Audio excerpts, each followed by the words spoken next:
یا نبی اللہ السلام وعلی آلک و اصحابک یا نور اللہ نویت سنت الاعتکاف فرمان آخری نبی صلی اللہ علیہ وآلہ وسلم، تم مجھ پر درود پڑھو اللہ تم پر رحمت بھیجے گا۔ صلو علی الحبیب صلی اللہ تعالی علی محمد صلی اللہ علیہ وآلہ وسلم۔ اعوذ باللہ من الشیطان الرجیم،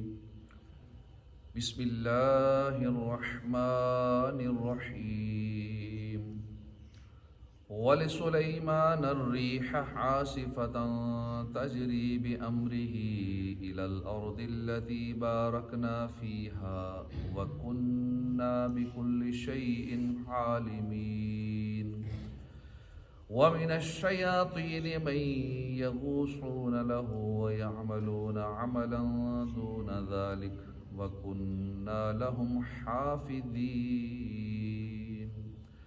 وَأَيُّوبَ إِذْ نَادَى رَبَّهُ أَنِّي مَسَّنِيَ الضُّرُّ وَأَنْتَ أَرْحَمُ الرَّاحِمِينَ۔ اللہ کے نام سے شروع، جو نہایت مہربان رحمت والا۔ وَلِسُلَيْمَانَ، اور سلیمان کے لیے، وَلِسُلَيْمَانَ الرِّيحَ عَاصِفَةً، تیز ہوا کو تابع بنا دیا۔ سلیمان علیہ السلام کے لیے تیز ہوا کو تابع بنا دیا۔ تجری بِأَمْرِهِ، تجری وہ چلتی ہے، بِأَمْرِهِ اس کے حکم سے، إِلَى الْأَرْضِ اس سرزمین کی طرف، الَّتِي بَارَكْنَا فِيهَا جس میں ہم نے برکت رکھی ہے، وَكُنَّا بِكُلِّ شَيْءٍ عَالِمِينَ اور ہم ہیں ہر چیز کو جاننے والے۔ وَمِنَ الشَّيَاطِينِ اور کچھ شیطانوں کو سلیمان کے تابع کر دیا، مَن یغوصون جو غوطے لگاتے ہیں، لہو اس کے لیے، وَيَعْمَلُونَ اور کرتے ہیں، عَمَلًا دون ذَلِكَ کام اس کے علاوہ، وَكُنَّا لَهُمْ حَافِظِينَ اور ہم تھے ان کو روکنے والے۔ وَأَيُّوبَ إِذْ نَادَى اور ایوب کو یاد کرو، اذ نادا جب اس نے پکارا، ربہ اپنے رب کو، انی بے شک میں، مسنی الضر پہنچی مجھے تکلیف، وانت ارحم الراحمین اور تو سب رحم کرنے والوں سے بڑھ کر رحم کرنے والا ہے۔ ترجمہ کنز الاطفال۔ اور تیز ہوا کو سلیمان کے لیے تابع بنا دیا، جو اس کے حکم سے اس سرزمین کی طرف چلتی تھی جس میں ہم نے برکت رکھی تھی، اور ہم ہر چیز کو جاننے والے ہیں۔ اس سے پہلے وہ انعامات ذکر کیے گئے جو اللہ نے حضرت داؤد علیہ السلام پر فرمائے تھے، اور اب یہاں سے وہ انعامات بیان کیے جا رہے ہیں جو اللہ تعالیٰ نے حضرت سلیمان علیہ السلام پر فرمائے۔ چنانچہ ارشاد فرمایا کہ ہم نے تیز ہوا کو حضرت سلیمان علیہ السلام کا تابع بنا دیا، اور یہ ہوا حضرت سلیمان علیہ السلام کے حکم سے شام کی اس سرزمین کی طرف چلتی تھی جس میں ہم نے نہروں، درختوں، پھلوں کی کثرت سے برکت رکھی تھی، اور ہم ہر چیز کو جاننے والے ہیں۔ اس سے معلوم ہوا کہ حضرت سلیمان علیہ السلام کی سلطنت عام تھی، اور اللہ نے آپ کو انسانوں اور جنوں کے ساتھ ساتھ ہوا پر بھی حکومت عطا کی تھی۔ اتنی عظیم الشان سلطنت کے مالک ہونے کے باوجود آپ فخر و تکبر سے انتہائی دور اور عاجزی و انکساری کے عظیم پیکر تھے۔ چنانچہ ایک روایت میں ہے، حضرت سلیمان علیہ السلام اپنے ہمراہیوں کے درمیان یوں جا رہے تھے کہ پرندوں نے آپ پر سایہ کر رکھا تھا، اور جنوں انس آپ کے دائیں بائیں جانب تھے۔ آپ بنی اسرائیل کے ایک عبادت گزار کے پاس سے گزرے تو اس نے کہا، اللہ کی قسم اے حضرت داؤد علیہ السلام کے بیٹے، آپ کو اللہ نے بہت بڑی بادشاہی عطا فرمائی ہے۔ حضرت سلیمان علیہ السلام نے یہ بات سن کر فرمایا، مومن کے نامہ اعمال میں ایک تسبیح اس سے بہتر ہے جو حضرت داؤد علیہ السلام کے بیٹے کو دیا گیا ہے، کیونکہ جو کچھ اسے دیا گیا ہے وہ سب چلا جائے گا، یہ بادشاہی، ہواؤں پر حکومت، یہ سب کچھ ختم ہو جائے گا، لیکن جو وہ تسبیح کرے گا اس تسبیح باقی رہ جائے گی۔ ایک روایت میں ہے کہ حضرت سلیمان علیہ السلام نے ایک دن پرندوں، انسانوں، جنوں اور حیوانات سے فرمایا، نکلو۔ بس آپ 2 لاکھ انسانوں اور 2 لاکھ جنوں میں نکلے، آپ کو اٹھایا گیا حتیٰ کہ آپ نے آسمانوں میں فرشتوں کی تسبیح کی آواز سنی، پھر نیچے لایا گیا حتیٰ کہ آپ کے پاؤں مبارک سمندر کو چھونے لگے، آپ نے ایک آواز سنی کہ اگر تمہارے آقا حضرت سلیمان علیہ السلام کے دل میں ایک ذرے کے برابر بھی تکبر ہوتا تو انہیں جس قدر بلند کیا گیا ہے اس سے بھی زیادہ نیچے دنسا دیا جاتا۔ اس آیت سے معلوم ہوا، یہ بات ہی پتہ چلی کہ یہ کہنا شرک نہیں ہے کہ فلاں کے حکم سے یہ کام ہوتا ہے، جیسے یہاں اللہ نے فرمایا کہ سلیمان علیہ السلام کے حکم سے ہوا چلتی ہے، حالانکہ اللہ کے حکم سے سارے کام ہوتے ہیں، لیکن یہاں فرمایا گیا سلیمان علیہ السلام کے حکم سے ہوا چلتی ہے، اللہ نے طاقت دی ہے ان کو۔ وَمِنَ الشَّيَاطِينِ وَمَن يَغُوصُونَ لَهُ وَيَعْمَلُونَ عَمَلًا دُونَ ذَلِكَ، اور کچھ جنات کو سلیمان کے تابع کر دیا جو اس کے لیے غوطے لگاتے ہیں اور اس کے علاوہ دوسرے کام بھی کرتے ہیں، اور ہم ان جنات کو روکے ہوئے ہیں۔ یہاں حضرت سلیمان علیہ السلام پر کیا جانے والا دوسرا انعام بیان کیا گیا کہ اللہ پاک نے کچھ جنات کو ان کے تابع کر دیا جو ان کے لیے غوطے لگاتے ہیں، دریا کی گہرائی میں داخل ہو کر سمندر کی تہہ سے آپ کے لیے جواہرات نکال کے لے آتے ہیں، اور وہ اس کے علاوہ دوسرے کام جیسے عجیب و غریب مصنوعات تیار کرنا، عمارتیں بنانا، کیونکہ جن جو چاہے عجیب و غریب کام کرتے ہیں، جن بڑی بڑی عمارتیں بنا لیتے ہیں، بڑے بڑے بھاری پتھر بھی اٹھا لیتے ہیں۔ آج کل جو کرینے کام کرتی ہیں وہ کام جن کر لیا کرتے تھے۔ عمارتیں، محلات، برتن، شیشے کی چیزیں، صابن وغیرہ بنانا، یہ کام بھی جن کیا کرتے تھے۔ آج کل تو صابن کے لیے مشینری لینی پڑتی ہے، 5-7 لاکھ کی مشینری ہوتی ہے، لیکن یہ کام جن اس وقت کر لیا کرتے تھے۔ اور ہم ان جنات کو روکے ہوئے تھے تاکہ وہ آپ کے حکم سے باہر نہ ہوں اور سرکشی اور فساد نہ کریں، کیونکہ جن جب کام کرتا ہے اور اسے کام نہ دیں تو پھر وہ نقصان ہی پہنچاتا ہے۔ ایک کام کہیں گے اس نے سیکنڈوں میں وہ کام کر لینا ہے، اب کہے گا ہاں جی اگلا کام بتائیں، اب اگلا کام ہوتا ہے اس نے وہ بھی فوراً کر کے آ جانا ہے، اب بندہ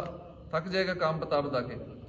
اب نہیں بتائے گا وہ پھر اسی بندے کو نقصان پہنچائیں گے جس نے یہ قابو کیا ہوتا ہے۔ لیکن چونکہ آپ کے انڈر کر دیے گئے تھے جنات، آپ کا حکم مانتے تھے، آپ کے تابع تھے، اس لیے آپ کو نقصان تو پہنچا نہیں سکتے تھے، آپ بادشاہ تھے انسانوں کی بھی جنوں کی بھی۔ یاد رہے کہ یہاں آیت میں جنات سے کافر جنات مراد ہے، مسلمان جنات مراد نہیں۔ اس کی ایک دلیل یہ ہے کہ یہاں شیاطین کا لفظ آیا ہے اور یہ لفظ کافر جنات کے لیے استعمال ہوتا ہے۔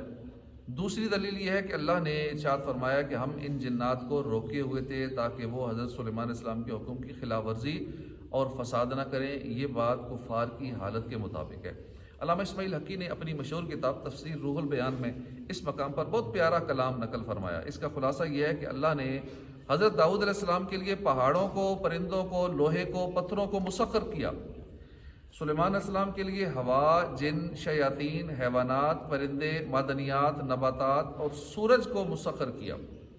جبکہ ہمارے نبی اور اپنے حبیب صلی اللہ علیہ وسلم کے لیے ہر چیز کو مسخر کر دیا۔ آپ کے لیے زمین کو لپیٹ دیا گیا، حتیٰ کہ آپ نے اس کے مشرق و مغرب کو دیکھ لیا۔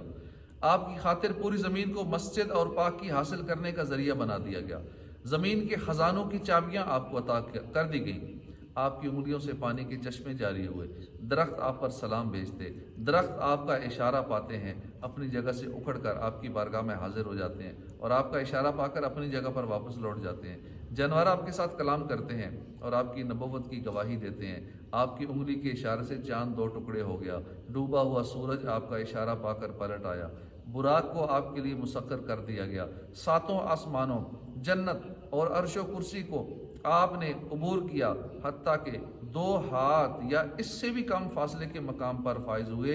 الغرض کائنات میں جتنی مخلوقات موجود ہیں سب کو اللہ تعالیٰ نے اپنے حبیب صلی اللہ علیہ وآلہ وسلم کے لیے مسخر کر دیا۔ وَأَيُّوبَ إِذْ نَادَى رَبَّهُ أَنِّي مَسَّنِيَ الضُّرُّ وَأَنْتَ أَرْحَمُ الرَّاحِمِينَ، اور ایوب کو یاد کرو جب اس نے اپنے رب کو پکارا کہ بے شک مجھے تکلیف پہنچی ہے اور تو سب رحم کرنے والوں سے بڑھ کر رحم کرنے والا ہے۔ حضرت ایوب علیہ السلام حضرت اسحاق علیہ السلام کی اولاد میں سے ہیں اور آپ کی والدہ حضرت لوط علیہ السلام کے خاندان سے ہیں۔ اللہ تعالیٰ نے آپ کو ہر طرح کی نعمتیں عطا فرمائی تھی، صورت کا حسن بھی، اولاد کی کثرت بھی، مال کی وسعت بھی عطا ہوئی۔ اللہ نے آپ کو آزمائش میں مبتلا کیا، چنانچہ آپ کی اولاد مکان گرنے سے دب کر مر گئی۔ تمام جانور جس میں 1000 اونٹ تھے، 1000 بکریاں تھیں، سب مر گئے۔ تمام کھیتیاں اور باغات برباد ہو گئے، حتیٰ کہ کچھ بھی باقی نہ رہا۔ اور جب آپ کو ان چیزوں کے ہلاک اور ضائع ہونے کی خبر دی جاتی تھی تو تو آپ اللہ کی حمد بجا لاتے اور فرماتے تھے میرا کیا ہے، جس کا تھا اس نے لے لیا، جب تک اس نے مجھے دے رکھا تھا میرے پاس تھا، جب اس نے چاہا لے لیا، اس کا شکر ادا ہو ہی نہیں سکتا، اور میں اس کی مرضی پر راضی ہوں۔ اس کے بعد آپ بیمار ہو گئے، تمام جسم شریف میں آبلے پڑ گئے اور بدن مبارک سب کا سب زخموں سے بھر گیا۔ اس حال میں سب لوگوں نے چھوڑ دیا، البتہ آپ کی زوجہ محترمہ رحمت بنت افرائیم نے نہ چھوڑا، اور وہ آپ کی خدمت کرتی رہی۔ آپ کی یہ حالت سال ہا سال رہی۔ آخر کار کوئی ایسا سبب پیش آیا کہ آپ نے بارگاہ الہی میں دعا کی، اے میرے رب، بے شک مجھے تکلیف پہنچی ہے اور تو سب رحم کرنے والوں سے بڑھ کر رحم کرنے والا ہے۔ حضرت ایوب علیہ السلام کی بیماری کے بارے میں علامہ عبد المصطفیٰ اعظمی رحمۃ اللہ علیہ فرماتے ہیں کہ عام طور پر لوگوں میں مشہور ہے کہ معاذ آپ کو کوڑ کی بیماری ہو گئی تھی، چنانچہ بعض غیر معتبر کتابوں میں آپ کے کوڑ کے بارے میں بہت سی غیر معتبر داستانیں بھی تحریر ہیں، مگر یاد رکھو کہ یہ سب باتیں سر تاپا بالکل غلط ہیں، اور ہرگز آپ یا کوئی نبی بھی کبھی کوڑ اور جذام کی بیماری میں مبتلا نہیں ہوا، اس لیے کہ یہ مسئلہ متفق علیہ ہے کہ انبیاء کرام کا تمام ان بیماریوں سے محفوظ رہنا ضروری ہے جو عوام کے نزدیک باعث نفرت و حقارت ہیں، کیونکہ انبیاء کا یہ فرض منصبی ہے کہ وہ تبلیغ و ہدایت کرتے رہیں، تو ظاہر ہے کہ جب عوام ان کی بیماریوں سے نفرت کر کے ان سے دور بھاگیں گے تو بھلا تبلیغ کا فریضہ کیوں کر ادا ہو سکے گا۔ الغرض حضرت ایوب علیہ السلام ہرگز کبھی کوڑ اور جذام کی بیماری میں مبتلا نہیں ہوئے، بلکہ آپ کے بدن پر کچھ آبلے اور پھوڑے پنسیاں نکل آئی تھیں جن سے آپ برسوں تکلیف اور مشقت جھیلتے رہے اور برابر صابر و شاکر رہے۔ یوں ہی بعض کتابوں میں یہ جو واقعہ مذکور ہے کہ بیماری کے دوران آپ کے جسم مبارک میں کیڑے پڑ گئے تھے، تو یہ بات بھی غلط ہے، ایسا نہیں ہے، اور کیڑے آپ کا جسم شریف کھاتے تھے، یہ باتیں لوگوں میں مشہور ہیں، یہ بھی درست نہیں ہے، کیونکہ ظاہری جسم میں کیڑوں کا پیدا ہونا بھی یہ عوام کے لیے باعث نفرت اور حقارت ہے، اور لوگ ایسی چیز سے گھن کھاتے ہیں۔ لہٰذا خطباء اور واعظین کو چاہیے کہ وہ اللہ کے پیارے نبی حضرت ایوب علیہ السلام کی طرف ایسی چیزوں کو منسوب نہ کریں جن سے لوگ نفرت کرتے ہوں اور وہ منصب نبوت کے تقاضوں کے خلاف ہوں۔ کئی لوگ یہ تقریروں میں یہ باتیں بیان کر رہے ہوتے ہیں، آپ کے جسم میں کیڑے پڑ گئے، آپ کیڑا کو گرتا تھا اسے اٹھا کر پھر اپنے جسم پہ رکھتے تھے کہ نہیں تمہاری خوراک اسی میں ہے، ایسی باتیں لوگ کر رہے ہوتے ہیں، یہ باتیں سراسر غلط ہیں۔ کوئی ایسی چیز جس سے لوگ نفرت کریں اس کو اللہ کے نبی کی طرف منسوب کرنا درست نہیں ہے۔ یہاں یہ بھی یاد رہے کہ اللہ تعالیٰ اپنی بارگاہ کے مقرب بندوں کو آزمائش اور امتحان میں مبتلا فرماتا ہے، اور ان کی آزمائش اس بات کی دلیل نہیں ہے کہ اللہ ان سے ناراض ہے، بلکہ یہ ان کی اللہ کی بارگاہ میں عزت اور قرب کی دلیل ہے۔ جتنی زیادہ بندے پہ پریشانیاں آئیں، مصیبتیں آئیں، اب ان کی اولاد کثرت سے تھی، ساری اولاد مر گئی، یکدم مکان گرا ساری مر گئی، یکدم ساری بکریاں مر گئیں، سارے اونٹ، ہزاروں بکریاں تھیں، یہاں کسی کی ایک دو بکریاں مر جائیں 50-60 ہزار کا نقصان ہو جائے تو پریشان ہو جاتے ہیں، آپ کی ہزاروں بکریاں یکدم مر گئی، سارے جانور مر گئے، کھیتیاں ختم ہو گئیں، سب کچھ، گھر بار سب کچھ، مال بھی گیا، اولاد بھی گئی، دولت بھی گئی، سب کچھ ختم ہو گیا اور یکدم ختم ہو گیا۔ یہاں لوگوں کا ہارٹ فیل ہو جاتا ہے، ٹینشن کے مریض بن جاتے ہیں، شوگر ہو جاتی ہے ٹینشن کی وجہ سے، لیکن آپ نے یہی عرض کی کہ بس جو اللہ کی مرضی، اللہ کا مال تھا، جو اللہ کی رضا، میں اس پہ راضی ہوں۔ حضرت سعد رضی اللہ عنہ فرماتے ہیں میں نے عرض کی یا رسول اللہ صلی اللہ علیہ وسلم، لوگوں میں سب سے زیادہ آزمائش کس پر ہوتی ہے؟ آپ نے فرمایا انبیاء کرام پر، کہ پھر بدرجہ مقربین کی۔ آدمی کی آزمائش اس کے دین کے مطابق ہوتی ہے، اگر وہ دین میں مضبوط ہو تو سخت آزمائش ہوتی ہے، اگر وہ دین میں کمزور ہو تو دین کے حساب سے آزمائش کی جاتی ہے۔ بندے کے ساتھ یہ آزمائشیں ہمیشہ رہتی ہیں، یہاں تک کہ وہ زمین پر اس طرح چلتا ہے کہ اس پر کوئی گناہ باقی نہیں رہتا۔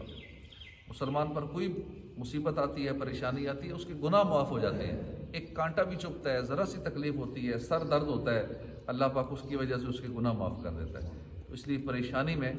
مسلمان کو پریشان نہیں ہونا چاہیے، کیونکہ مسلمان کے لیے، مومن کے لیے پریشانی میں بھی حکمتیں ہیں، پریشانی میں بھی اس کا فائدہ ہے۔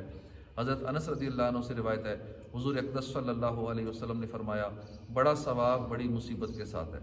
اور جب اللہ تعالیٰ کسی قوم کے ساتھ محبت فرماتا ہے تو انہیں آزماتا ہے، بس جو اس پر راضی ہوں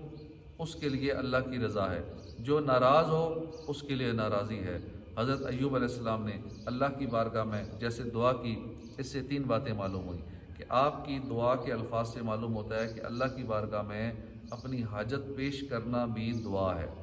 اور اللہ کی حمد و ثنا کرنا بھی دعا ہے۔ دعا کے وقت اللہ کی حمد کرنا انبیاء کرام کی سنت ہے۔ دعا میں اللہ کی ایسی حمد کرنی چاہیے جو دعا کے موافق ہو، جیسے رحمت طلب کرتے ہوئے یہ کہنا رحمان و رحیم، یا رحمان یا رحیم، جب اس کی رحمت کا تذکرہ ہے تو یوں پکارا جائے یا غفار کہ میرے گناہوں کی مغفرت فرما دے، مجھ پہ رحم فرما، تو اس لیے یا رحمان یا رحیم یہ اس طرح پکارنا چاہیے۔ اللہ پاک ہمیں مصیبتوں سے، پریشانیوں سے بچائے، قرآن پاک پہ عمل کی توفیق عطا فرمائے، آمین بجاہ النبی الامین صلی اللہ تعالی علیہ وآلہ۔